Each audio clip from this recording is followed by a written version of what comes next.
Ito kasi guys, no, pagdating sa usapang respeto guys, pag nagbigay ka ng isang respeto sa isang tao, dapat wala ang hinihiling na kapalit doon eh.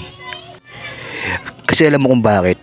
Kasi yung pagbibigay mo ng respeto o magandang pakikisalamuha sa iba, eh ang iniisip mo doon eh kung sino kang tao, kung ano yung pagiging tao mo para sa iba, no? Bukod doon eh yung pagpapakita ng kung sino kang tao o kung anong katauhan meron ka. Pero kasi ang reality kasi, hindi porket nagbigay ka ng kung gaano kaganda sa iba, eh ganun din yung babalik sa'yo na maganda rin.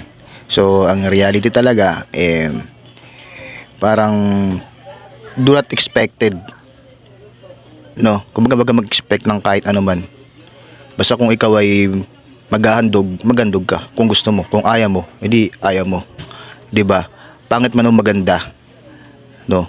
Para hindi ka ma-disappoint. Okay. Itong sinasabi ko rito ay kung sino ka mang personalidad, no? Wala yun sa kung anong mga antas ka, no? Basta ikaw ay nabubuhay sa mundong to, nakakasalamuha ka ng ibang tao, okay?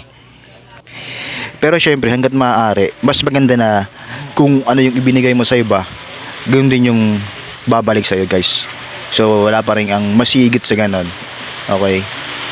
Kasi yung mga ganong pangyayari sa mundo ay talagang badalang lang sa panahon na ito. Kaya ikaw kung alam mo sa sarili na ganun ka, so ibig sabihin you're the best.